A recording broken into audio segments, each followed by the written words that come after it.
مصر اور غزہ کے درمیان رفح کراسنگ واحد غیر اسرائیلی کنٹرول شدہ راستہ ہے، لیکن 2007 میں حماس کے اقتدار میں آنے کے بعد سے مصر نے اس پر سخت پابندیاں اور نگرانی عائد کر رکھی ہیں، جس کی وجہ سے غزہ کے 2 ملین سے زائد افراد کی آمد و رفت اور انسانی امداد کی ترسیل شدید طور پر متاثر ہوئی ہے۔ مصر کی طرف سے رفح کراسنگ کو محدود رکھنے کی بنیادی وجہ حماس کے ساتھ سیاسی اور نظریاتی اختلافات ہیں، کیونکہ مصر کی حکومت حماس کو ممنوعہ تنظیم اخوان المسلمون کی شاخ سمجھتی ہے اور اسے اپنی داخلی سلامتی کے لیے خطرہ قرار دیتی ہے۔ اقوام متحدہ اور انسانی حقوق کی تنظیموں کی رپورٹس کے مطابق مصر نے اکتوبر 2023 میں اسرائیل کے شدید فضائی حملوں کے دوران رفح کراسنگ کو 10 دن سے زیادہ بند رکھا، جس کے باعث تقریباً 1000 ٹن انسانی امداد غزہ میں داخل نہ ہو سکی اور اس کا براہ راست اثر شہریوں کی زندگیوں پر پڑا۔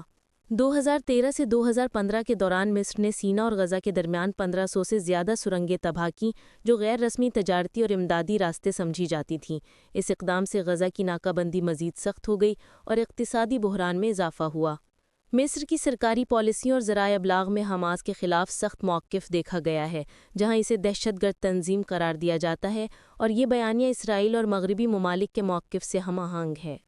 جس سے مصر کی بین الاقوامی سفارتی حیثیت مضبوط ہوئی ہے۔ رفح کراسنگ کو مصر ایک سیاسی ہتھیار کے طور پر استعمال کرتا ہے اور اسرائیل اور امریکہ کے ساتھ مذاکرات کی معیت کے مطابق اسے کھولتا یا بند کرتا ہے، جس سے امدادی سرگرمیوں اور مہاجرین کی نقل و حرکت میں سیاسی مفادات کی بنیاد پر رکاوٹیں پیدا ہوتی ہیں۔ 2024 میں سیٹلائٹ تصاویر سے ظاہر ہوا کہ مصر رفح کے قریب ایک بڑی کنکریٹ دیوار اور محفوظ علاقہ تعمیر کر رہا ہے، جس کے بارے میں عالمی تجزیہ کاروں نے خدشہ ظاہر کیا کہ یہ فلسطینیوں کی بڑے پیمانے پر قید یا زبردستی نقل مکانی کے لیے استعمال ہو سکتا ہے تاکہ غزہ کی آبادی کو کم کیا جا سکے۔ مصر کی حکومت کھلے عام فلسطینی مہاجرین کو قبول کرنے سے انکار کرتی ہے اور یہ دعویٰ کرتی ہے کہ مہاجرین کی آبادکاری اسرائیل کے نسلی منصوبے کو تقویت دے گی، لیکن اسی وقت وہ فلسطینیوں کو بمباری سے بچنے کے لیے کوئی متبادل راستہ فراہم نہیں کرتی۔ مصر کے وزیر خارجہ کا کہنا ہے کہ فلسطینی مسئلہ کو ان کے وطن سے باہر آباد کر کے ختم نہیں کیا جا سکتا، لیکن رفح کراسنگ کی مسلسل بندش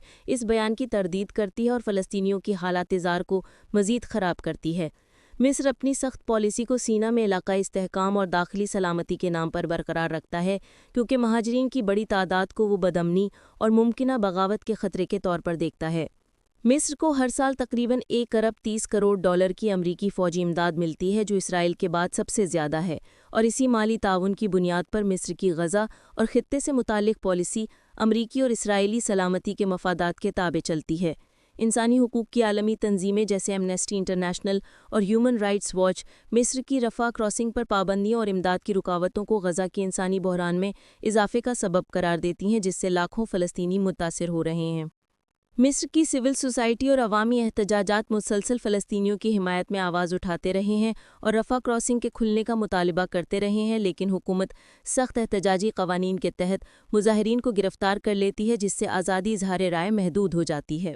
مصر کی پالیسی کی بنیاد اس کی فوجی اور خفیہ طاقت پر مبنی ریاست ہے، جو علاقائی استحکام، سیاسی نظام کے تحفظ اور عالمی اتحادی تعلقات کو انسانی ہمدردی اور عرب اتحاد پر ترجیح دیتی ہے۔ اگرچہ مصر براہ راست فلسطینیوں پر فوجی حملے نہیں کرتا، مگر اس کی سرحدی پالیسی، ناکہ بندی کی حمایت اور جغرافیائی سیاسی حکمت عملی فلسطینیوں کے مصائب میں اضافہ کرتی ہے اور اسرائیل کے محاصرے کی پالیسی کو مزید مضبوط بناتی ہے۔